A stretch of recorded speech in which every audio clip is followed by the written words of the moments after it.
dan memang aku sangat aktif di gereja. Jadi di dalam Bible itu sendiri ada tuh cerita tentang yang mengatakan akulah jalan kebenaran dan hidup. Dia kan jalan, berarti karena dia jalan, ya berarti kan dia bukan berarti dia yang harus disembah. Kenapa penyembahnya penyembah Yesus? Tapi kenapa diisi Bible itu sendiri 80% tentang Rasul Paulus? Itulah yang menjadi keraguan aku. Kenapa Yesus? Dan udah gitu kenapa menjadi 3? Allah Bapa, Allah Putra, Allah Roh Kudus. Dan aku tanya sama beberapa pendeta dan mereka mayoritas memberikan jawaban yang menurut aku enggak dapat. Bismillahirrahmanirrahim. Ya ayyuhalladzina amanu udkhulu fis-silmi kaffah.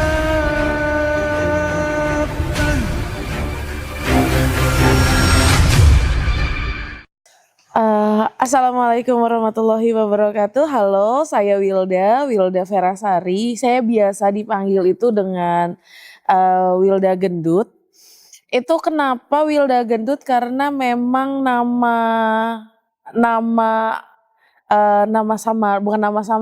panggilan kesayangan dari teman-teman dari SMA itu sudah panggilannya seperti itu. Jadi dan di tempat kerja pun aku perawat di Rumah Sakit RSUD Keramat Jati, nggak apa-apa ya sebutin nama. Aku kerja di situ dan mereka memanggil aku dengan sebutan Wilda Gendut. Itu aja sekian. Dan aku masih single ya. Sekalian promo ya. Sekalian promo kali aja dari segmen yang ngaji cerdas, Kang Asep bisa ada yang ngajakin ta'aruf, Masya Allah. Usia memang berapa Mbak?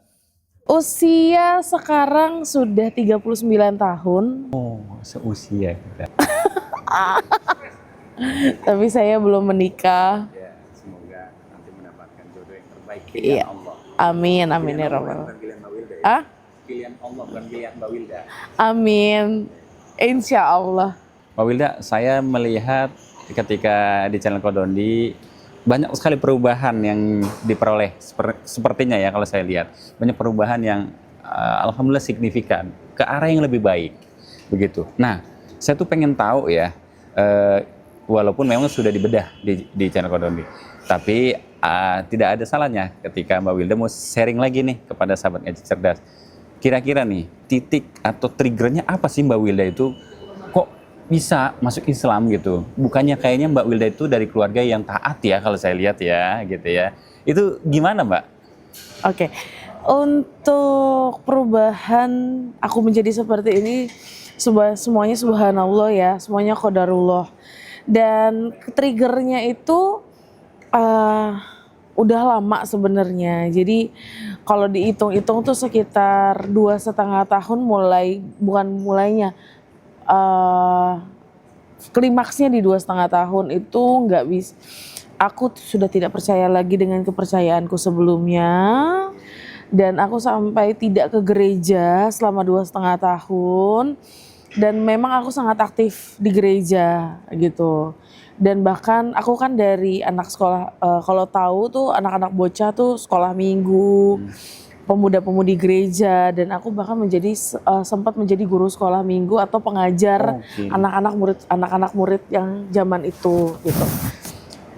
Untuk triggernya itu aku sudah tidak percaya lagi dengan kepercayaanku sebelumnya. Singkat cerita aku galau dan aku ibaratnya kayak mencari kegalauan itu kemana. Dan teman-teman, aku curhat ke beberapa teman, terus akhirnya teman juga menyikapi. Dan ada teman sampai aku ibaratnya tanda kutip ya, itu sampai ke tempat-tempat clubbing ya, ke tempat-tempat klub malam gitu.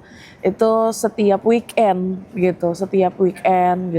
Dan akhirnya sampai satu ketika sudah di titik jenuh, aku cerita dengan dokter pendatang baru di tempat aku kerja. Itu dia karena dia relawan Gaza. Aku cerita banyak sama dia dan aku ceritanya. Jadi selama 2,5 tahun itu aku nanya-nanya tentang Islam. karena beberapa banyak teman yang, jadi aku kerja di RSUD itu banyak teman-teman yang muslim, dan aku tanya sama mereka tentang muslim itu seperti apa. Dan bahkan ada teman, jadi 6 tahun sebelum aku mualaf, sebelum aku masuk Islam itu, aku pengen banget namanya umroh. Begitu. Padahal masih non muslim. Masih non muslim. 6 tahun berturut-turut itu setiap, jadi temen tuh ada yang ikut umroh, ada yang berangkat umroh setiap tahun Kang Asep, dan itu dia tiap tahun umroh, dan aku pengen banget ikut. Oke. Itu nggak tahu tergerak di hatiku tuh, aku pengen umroh, dan bahkan aku sampai nangis, sampai aku bilang sama mereka yang umroh, gimana caranya orang Kristen itu masuk ke Ka'bah? Itu gimana? Dan aku pengen banget gitu. Nggak tahu kenapa itu kayak bocah yang umur 4 tahun, 3 tahun tuh kalau pengen sesuatu sampai nangis, Iya, sampai tantrum, sampai bener-bener nangis, sampai kayak ngambek seharian. Itu aku saat itu. Tiap ada yang umroh. Iya. Oke. Dan kan kalau di tempat kerjaku kan yang muslim itu banyak kan pakai hijab. Tergelincir lagi udah dalam mulutku ini, aku mungkin capek kali ya pakai harnet gitu kan. Aku bilang gini sama teman-teman, aduh aku capek banget pakai harnet, bisa nggak sih orang Kristen pakai hijab? Sampai segitunya. Sampai kata, ya nggak bisa lah, gimana sih gitu kan. Ya kecuali kalau Kristen Ortodoks kayak gitu lo bisa pakai hijab, tapi kan kalau di pakai hijab itu mayoritas di muslim gitu kan. Nggak mungkin lah gini. Singkat cerita mulailah kegalauan, terus akhirnya aku ngobrol sama Kodondi, dan itu di segmen itu diskusi dengan Kodondi 6,5 jam totalnya, dan akhirnya karena dipotong-potong karena sambil makan sambil segala macam, itu jadi di 4 jam 18 menit. Dan 4 jam 18 menit itu luar biasa ya. Aku nggak nyangka gitu.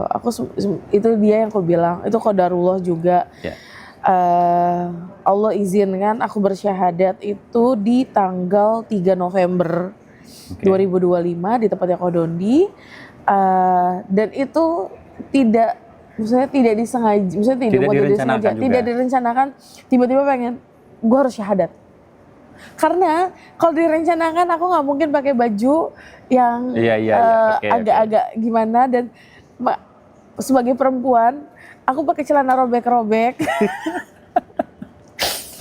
Syahad, sampai kata Kodondi, nggak ada ya perempuan datang ke sini mau syahadat pakai celana robek-robek, itu aku doang. Masih pakai celana robek-robek, kalau nggak disuruh pulang gitu. Ya nggak mungkin gitu kan. Aku pakai sweater biru dan pakai celana robek-robek. Iya, setelah itu aku pikir ya, mengucapkan 2 kalimat syahadat itu sangat mudah sebenarnya. Jadi selama bertahun-tahun, karena aku sudah mayoritas ke muslim, aku maksudnya tidak asing dengan kata-kata, sudah familiar dengan kata-kata astagfirullahalazim. Kalau misalnya masuk ke ruangan ngucapin assalamualaikum, dan sudah familiar dengan kalimat-kalimat seperti itu. Karena circle tadi. Karena circle tadi. Karena kan aku kerja di situ sudah lebih dari 10 tahun. Gitu. Singkat cerita, aku declare ke keluarga. Gimana itu responnya? Itu luar biasanya, serunya. Aku babak belur. Aku tahu mereka bentuk protek ke aku, karena mereka sayangnya ke aku. Jadi kisah itu buat aku sangat sedih. Jadi pada saat aku declare ke mama teriak, mama tidak terima. Akhirnya karena kalut itu semuanya, aku nggak tahu gimana, sampai aku ditarik rambutku, jadi di sebelah kanan itu ada rak piring kaca. Jadi ditarik gitu, dijedotin ke rak piring itu, sampai rak piring kaca itu pecah. Dan iniku bengkok, dan ini robek, ini robek dan ini bengkok. Karena jatuh tadi ketarik. Karena jatuh tadi dan karena aku nahan begini, Iya. ini robek, gitu. Dan ini sampai aku akhirnya setelah 1 minggu kemudian ngerasa sakit, terus akhirnya aku ronsen dan aku fisioterapi dan aku terus-terusan fisioterapi sudah berapa bulan sampai ini ternyata memang bengkoknya sudah permanen. Aduh. Sampai saat ini nih nggak bisa lurus Kang Asep. Kalau ini lurus nih, ini lurus ya. Iya. Ini mentok. Saking jatuh kencengnya itu, nahan. Dan ini kalau misalnya aku lurusin begini, ini tuh ketarik sampai ke sini. Iya, kerasa ke Kerasa di sini. Jadi kadang kalau sudah 1 harian aku aktivitas, ini nggak bisa nopang. Ini nggak bisa. Jadi ini kadang aku begini karena sudah bengkok di sini dan ini nggak bisa lurus lagi dan sudah permanen. Sudah permanen. Tapi aku berpikirnya sekarang nggak apa-apa, ini hadiah. Aku bilang ini hadiah karena bentuk kasih sayangnya mereka ke aku. Jadi aku berpikirnya seperti itu. Singkat ceritanya seperti itu, Kang Asep. Masya Allah. Bagaimanapun sebenarnya orang tua sayang. Betul. Bentuk kasih sayangnya. Tinggal nanti PR-nya bagaimana mengemas kasih sayang kembali Mbak Wilda ke keluarga, menyampaikan dengan ahsan dengan kebaikan ya gitu. Nah Mbak, tadi sudah dicerita singkat. Saya mau tanya nih, ada beberapa yang mau saya tanyakan ya. Pertama yang masih dalam pertanyaan saya, trigger tadi belum detail. Sampai 2,5 tahun nggak ke gereja, begitu ya. Terus sudah tidak percaya lagi dengan konsep ketuhanan. Itu maksudnya seperti apa? Konsep bahwa Tuhannya 3 kan kalau saya tahu ya, atau seperti apa supaya sahabat ngaji cerdas barangkali ada yang menonton itu menjadi edukasi begitu ya. Itu di hal apa, bab apa? Jadi di dalam Bible itu sendiri ada satu kalimat, satu cerita tentang yang mengatakan akulah jalan kebenaran dan hidup. Oke. Kalau tidak ada seorang pun yang sampai kepada Bapa kalau tidak melalui aku. Harus melalui. Iya. Gitu kan. Dia kan akulah jalan. Berarti kan dia jalan. Ya kan. Ini menurut aku ya Kang Asep, dia kan jalan. Berarti karena dia jalan, ya berarti kan dia bukan berarti dia yang harus disembah. Ini menurut aku. Lalu kenapa kan kita penyembahnya penyembah Yesus ceritanya. Tapi kenapa di isi Bible itu sendiri 80% tentang Rasul Paulus yang mengatakan, jadi Rasul Paulus ini adalah dulu namanya Saulus yang dia mimpi bertemu dengan Tuhan, yang jadi pada saat itu dia karena dia bilang dia mimpi dengan Tuhan dengan mengatakan Tuhan itu, Saulus, kenapa engkau maksudnya menyiksa aku gitulah, intinya seperti itu.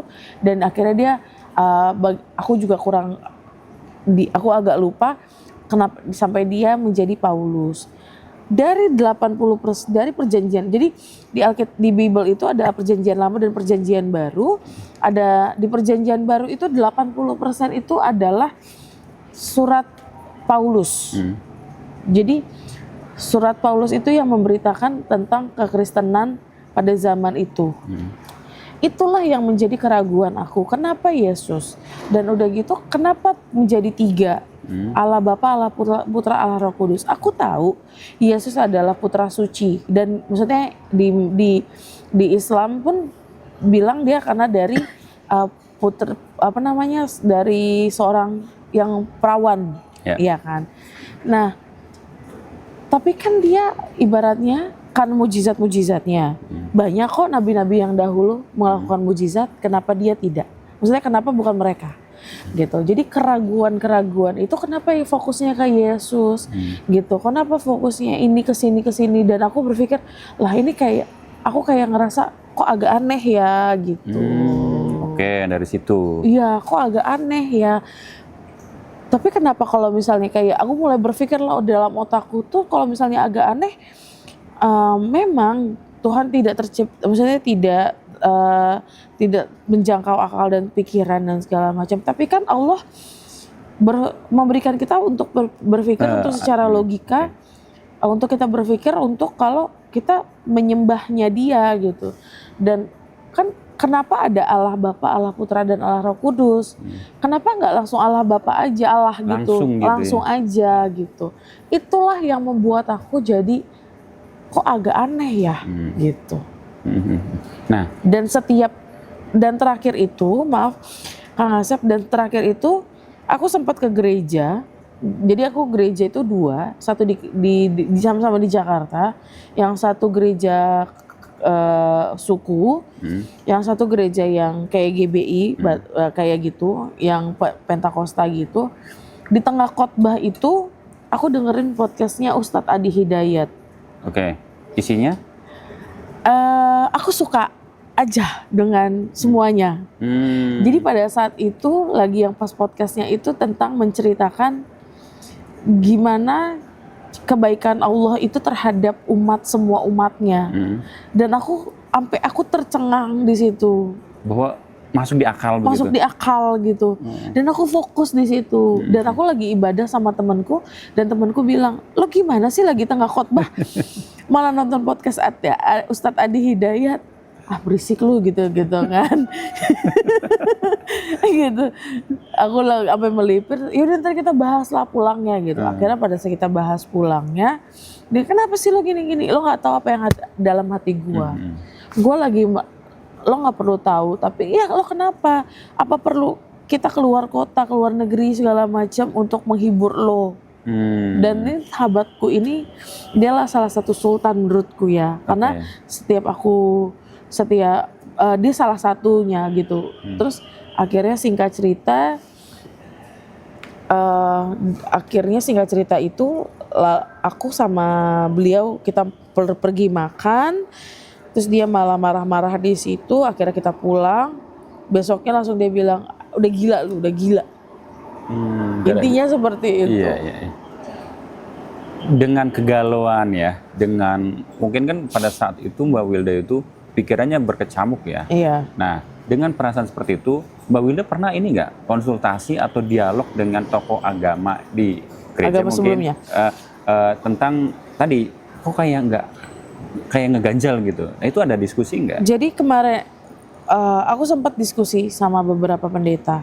Oke, terus? Nggak mungkin dong. Iya, Aku kalau kayak misalnya aku adalah aku orang yang suka bertanya gitu kan, dan aku tanya banyak hal, dan aku tanya sama beberapa pendeta, dan mereka mayoritas memberikan jawaban yang menurut aku nggak dapat. Nggak dapat kliknya. Nggak dapat. Apa yang Mbak tanyain salah satunya? Kenapa kayak Yesus? Begitu dong, sesimpel itu. Sesimpel itu. Nggak bisa jawab. Nggak. Dikasih tahu lah segala macam tentang cerita tentang Yesus segala macam. Nggak ke situ, aku bilang gitu. Tinggal jawab. Pertanyaannya simpel, satu kalimat. Kenapa Yesus? Jawaban mereka apa? Sedikit aja. Jawaban mereka ya karena dia anak Allah. Ya kenapa dia anak Allah? Ya karena dia putra.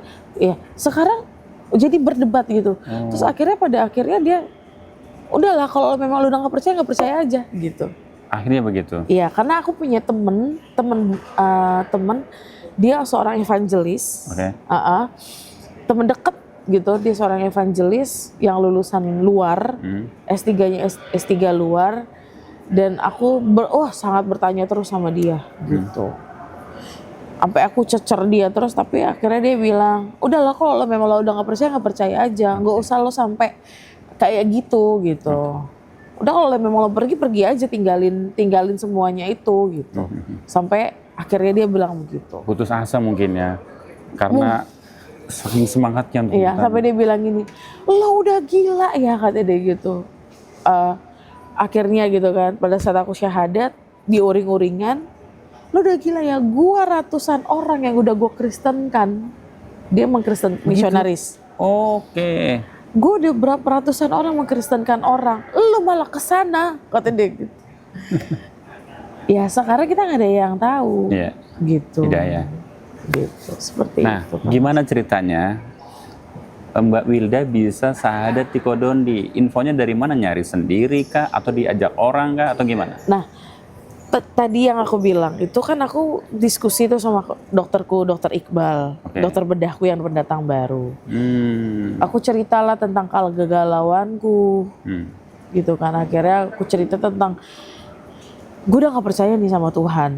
Terus akhirnya aku memberikan pertanyaan sama dokter Iqbal, terus sampai dia dokter Iqbal gini, gue gak bisa jawab, Dut, karena jujur aja ilmu gue gak sampai segitu, Oke. gitu kan. Iya. Terus akhirnya dia bilang, ya udah nanti lo gue kenalin sama seseorang. Akhirnya di situ dia menghubungi, aku juga nggak tahu, dia menghubungi Kak Melisa. Akhirnya aku diskusi sama Kak Melis, ketemu sama Kak Dondi. Di situ aku Oke. panjang diskusi sama Kak Dondi. Dan pada akhirnya aku bersyahadat. Baik, alhamdulillah. Dan responnya luar biasa ya Kak Dondi ya. Wah, sangat luar biasa. Selain disahadatkan, apalagi yang dilakukan oleh Kak Dondi dan tim tuh? Banyak banget ya gitu. Aku benar-benar berterima kasih banget sama Garda Mualaf Indonesia. Jadi pada saat kejadian itu setelah aku ikrar, aku diusir sama mama. Diusir? Diusir di tanggal 27 Desember. Oh, pas lagi aku debak-debuk di keluarga tuh, keluarga aku minta aku untuk tetap tinggal di rumah secara kekristenan. Aku bilang nggak bisa. Karena apa? Aku nggak bisa karena mama bilang kamu nggak boleh sholat di sini. Allah. Gitu. Jangan melakukan ibadah apapun di rumah ini. Saya tidak siap untuk melihat seperti itu. Akhirnya mama galau sampai di tanggal 27 Desember. Akhirnya 27 Desember aku dibangunin jam 3 pagi, suruh beresin baju. Aku diusir dan akhirnya aku hubungi sama Ko Dondi, aku boleh nggak tinggal di Garda Mualaf Indonesia. Masya Allah. Dan akhirnya aku tinggal di Garda Mualaf Indonesia sampai saat ini, dan ini sudah bulan ke-7 Masya Allah. dari Desember. Oke. Tapi komunikasi sama keluarga sekarang gimana? Alhamdulillah sudah mulai membaik. Iya. Sudah komunikasi lebih baik. Cuma aku sama abangku yang nomor 1 dan nomor 2 kita tidak omongan sampai saat ini. Gara-gara hal itu? Gara-gara hal ini, ya, gara-gara hal ini. Terus mama sampai saat ini belum menerima aku secara Islam secara utuh. Dia hanya menerima sebagai anak. Aku tahu, aku tidak bisa sholat di rumah. Sampai aku bilang ini sama teman-temanku, amat semua teman-teman Muslim. Kalian enak bisa sholat kapan aja. Iya Allah. Kalian enak bisa keluar kapan aja menggunakan hijab. Ya, aku sampai saat ini Kang Asep, aku nggak bisa sholat di rumah. Dan aku nggak bisa pakai hijab. Iya. Jadi setiap pulang itu aku selalu melepaskan hijabku dan aku hanya pakai ciput, langsung pakai helm. Aku pulang dan aku pulang ke rumah itu selalu pada Isya. Setelah sholat Isya ya? Selesai sholat Isya. Jadi aku ngejar setengah 8, jam 8 biar bisa Isya. Isyanya di masjid, ngejar supaya bisa berjamaah. Baru aku pulang. Gitu. Jadi aku bilang sama teman-teman, kalian bebas. Aku sampai saat ini belum bisa. Aku bilang sama mama, sampai kapan aku seperti ini? Nggak tahu. Saya belum sanggup melihatmu sholat di rumah ini. Dan kalau pas lagi sholat subuh, jadi mama tuh kan jadi mama tuh punya usaha toko, Kang Asep. Jadi mama itu jam 5.15 itu pasti ke buka toko. Di situ aku baru Di sholat sela-sela subuh. itu. Masya Allah. Jadi ngumpet-ngumpet. Iya. Untuk menjaga ya. Untuk menjaga. Itu sih yang sedihnya itu, karena aku bilang sampai saat ini aku bilang sama teman-temanku yang Muslim, kalian enak, aku bilang. Aku selalu pakai kapuco yang ada Iya. hoodie yang ada kepalanya untuk pulang ke rumah. Gitu. Hanya ibu aja yang resisten yang tinggi. Ya? Sama kakakku yang nomor 3 dan nomor 4 yang mereka tolonglah hargai mama. Bagaimanapun dia tetap iya, makanya aku bilang ya sampai saat ini aku belum bisa sholat sampai di rumah. Ya. Baik, semoga Allah lembutkan hati mama dan kakaknya ya. Amin, amin. Dan Allah berikan hidayah insya Allah. Amin. Karena harus ada yang dijaga perasaannya. Iya, Walaupun akidah tetap, tapi di rumah harus ada yang betul. dijaga, masya Allah. Betul. Ya, yang penting komunikasi terus dijaga Betul, dengan baik. betul. Sebagaimana Islam juga mengajarkan untuk berbakti pada orang tua, apapun agamanya, masya Allah. Nah, baik. Tadi disebutkan bahwa ada keinginan umroh begitu. Akhirnya bisa umroh, Akhirnya bisa umroh. masya Allah. Di hari keberapa, minggu keberapa, bulan keberapa setelah syahadat? Aku anggap itu, jadi aku umroh itu tanggal 4 Februari. Umroh sendiri karena saya sudah muslim, saya harus umroh atau gimana ceritanya? Jadi aku kan podcast lah sama Kodondi. Iya. Aku bilang, terus kata Kodondi, apa keinginan terbesar lo saat ini? Dia di luar ekspektasinya dia, aku pengen umroh kok. Spontan ya. Karena kan dia tahu aku pengen banget umroh Kang Asep. Dari sebelum aku muslim aku pengen banget umroh. Iya, iya. Selesailah podcast, besoknya itu ada yang mengirimkan hamba Allah memberikan rezekinya untuk memberangkatkan aku umroh. Masya Allah. Melalui garda mualaf. Melalui garda mualaf. Allahu Akbar. Berapa kata Kodoni, berapa di telepon dan aku nggak dikasih tahu namanya siapa, cuma dikasih tahu ada yang menghubungi Kamelisa. Sampai sekarang nggak tahu siapa. Aku nggak tahu. Doakan dia. Selalu Masya Allah. selalu aku doakan. Kata Kodoni, tapi kita tahu iyalah nggak mungkin kalau Kodoni nggak tahu. Cuman orangnya, bahkan aku bilang gini pada saat di depan Ka'bah, kok siapa yang namanya yang memberikan Tetap nggak dikasih rezekinya tahu. itu, orangnya nggak mau disebutin namanya. Masya Allah. Luar biasa, Allah tuh keren banget. Akhirnya aku umroh 12 hari Kang Asep. 12 hari. Bisa 9 hari loh. Masya Allah. 12 hari. Aku norak di sana. Aku norak. Aku benar-benar norak. Aku ngelihat di Masjidil Haram, terus udah gitu di Madinah, di Raudhoh. Itu aku norak. Aku selalu norak, nangis mulu aku di sana Kang Karena Asep. memang keinginan terbesar waktu itu ya. Iya, Masya gitu Allah. kan. Norak banget sampai pas lagi di Raudhoh lebih klimaksnya tuh karena aku nggak mau pulang Iya, iya, iya. Masya Allah. gitu. Karena aku mikir itu adalah hadiah. November, Desember, Januari, Februari itu hadiah 4 bulan gitu. 4 bulan. 4 bulannya aku dari Allah. Akhirnya aku umroh. Singkat cerita, akhirnya kami ke Raudhoh. Di situ aku mendapatkan spiritual. Iya, iya. Jadi pada saat aku ruku, pas lagi itu aku sujud, kan aku dapat di depan mimbar. Aku sujud pertama masih nggak ada rasa apa-apa, masih biasa. Iya, iya. Di sujudan yang kedua tuh kayak ada yang ngerangkul Kang Asep. Masya Allah. Wah, di situ aku histeris. Allah Akbar. Aku bener-bener aku sujud bener-bener agak lama, kayak ada yang ngerangkul. Terus di situ aku nangis ngejerit. Aku mikir gini, ya Allah makasih banget. Ini hadiah 3 bulannya dari Allah buat aku. Ya, Aku bilang gitu, makasih. Dia dirangkul, terus aku sampai nangis. Aku udah nggak sadar kan di situ Kang Asep. Gitu, aku udah nggak sadar. Nggak sadar itu karena saking kusyuknya. Ya. Sampai aku nggak tahu tiba-tiba aku udah mau keinjek tuh Kang Asep. Sampai aku dijagain sama Askar. Iya, iya. Terus aku bangun, teman-temanku udah pada pergi semua, dan aku kayak ngeliat tuh, akhirnya aku menyusul mereka, dan di situ kayak aku setelah kejadian itu 2 hari berturut-turut aku nangis terus. Iya. Sempat mendoakan mama dan keluarga. Sempet. Masya Allah.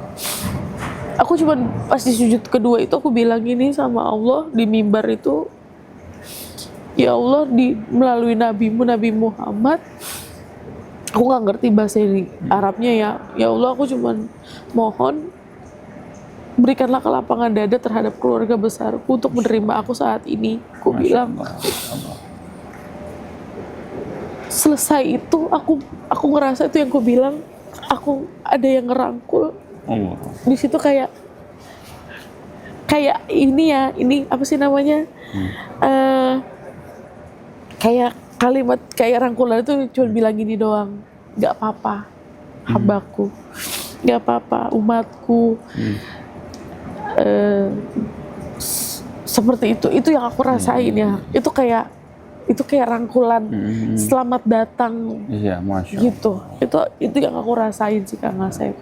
Dan nggak semua orang dapat seperti itu. Berarti Mbak Wilda itu orang pilihan. Amin, amin. Semoga Allah istiqomahkan dengan kebaikan. Amin, ya, Mbak Wilda. amin. Masya Allah. Masya Allah. Gitu. Dan aku saat ini sudah seperti ini tuh juga karena garda mualaf ya. Iya. Aku kuat seperti ini gara-gara garda mualaf. Selalu dikuatkan kalau ada apa-apa. Iya. Mungkin kalau aku di luar sana tidak di garda mualaf, mungkin aku tidak akan sekuat ini. Iya. Gitu. Garda mualaf tuh benar-benar mensupport aku 100%. Dan sudah kayak keluarga. Sangat. Sangat kayak keluarga, benar-benar aku kayak tidak dibiarkan sendiri. Setiap kajian-kajiannya Kodondi, aku insya Allah selalu sebisa mungkin untuk ikut. Oke. Gitu. Jadi makasih, aku benar-benar luar biasa. Allah nggak bisa ganti, maksudnya aku nggak bisa ganti apapun itu. Garda mualaf tuh luar biasa buat kehidupan aku ya Kang Asep gitu. Dan Kang Asep tahu aku diberikan satu segmen yaitu Happy Mualaf. Oke. Itu aku juga nggak tahu, tiba-tiba dibuatkan itu gitu, tiba-tiba disuruh menjadi host dan menjadi hostnya Happy Mualaf. Dan ya setelah udah banyak segmen Happy Mualaf, episode, dan ya Kang Asep tahu sendiri sampai kemarin ada yang mintain tanda tangan. Sudah jadi artis sekarang.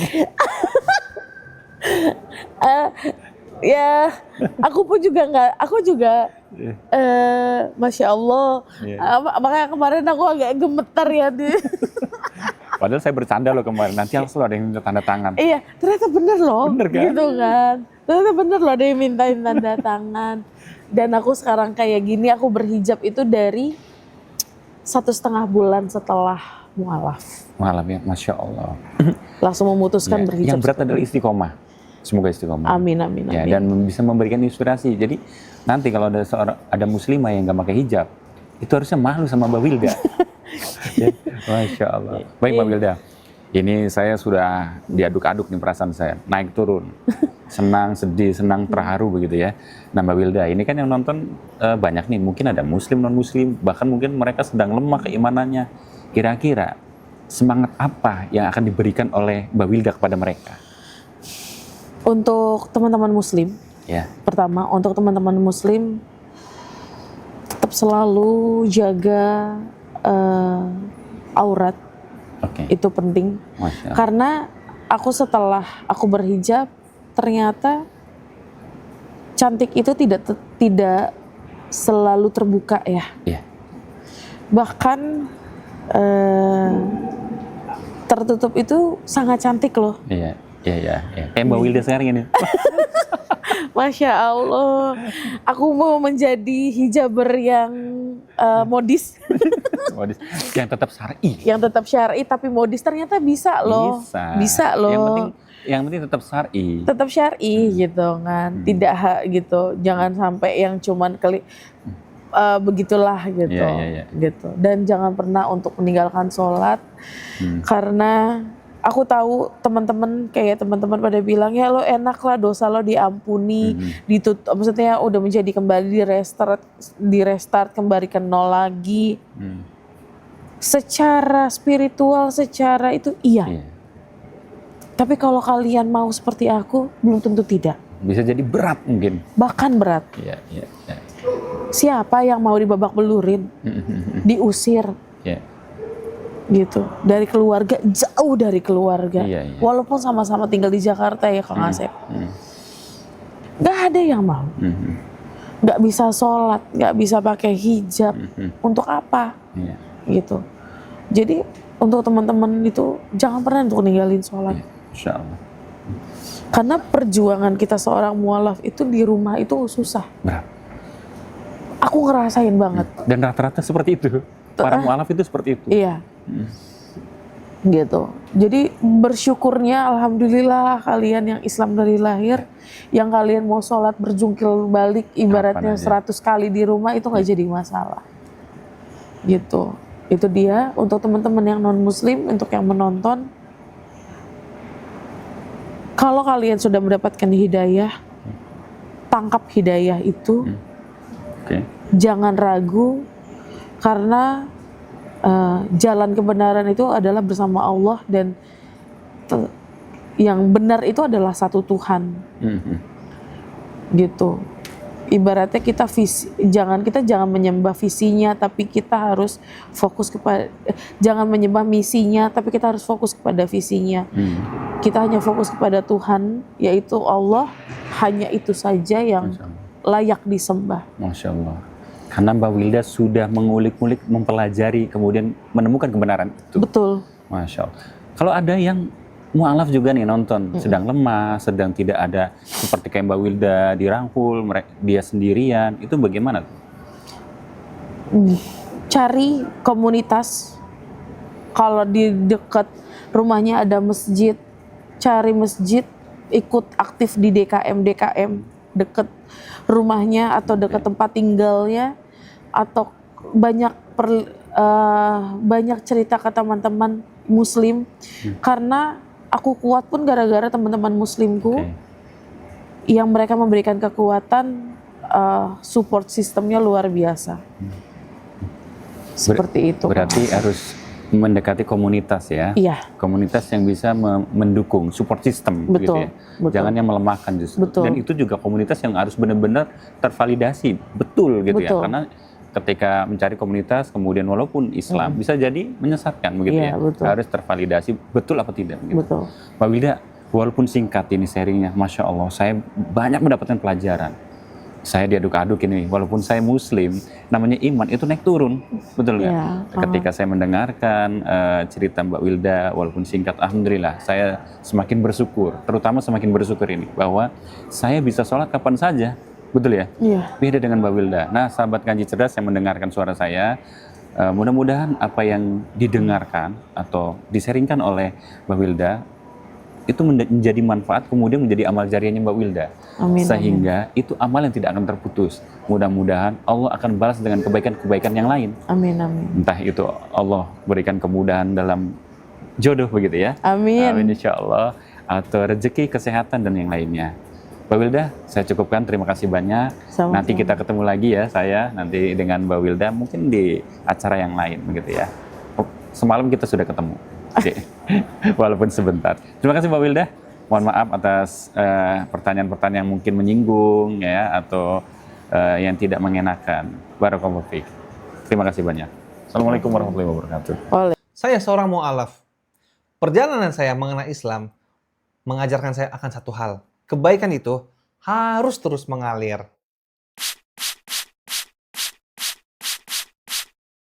Inilah Walid Parfum.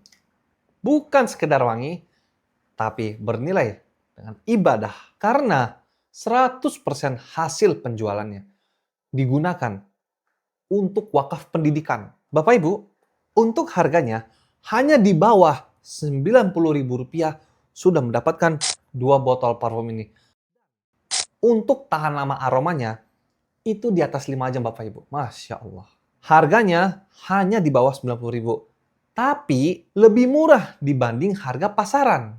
Namun untuk pahalanya tak terhingga nilainya Bapak Ibu. Dan khusus hari ini, beli sekarang, dapatkan gratis ongkir.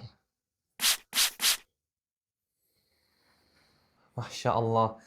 Bapak Ibu, saya serasa sedang berada di Madinah hari ini. Sekali beli, wanginya terasa. Namun, wakafnya mengalir selamanya. Pesan sekarang juga di bawah ini Bapak Ibu. Di bawah ini ya, yang ada di bawah jari telunjuk saya. Segera di order, jangan lupa. Beli sama dengan berwakaf. Barakallahu fiik.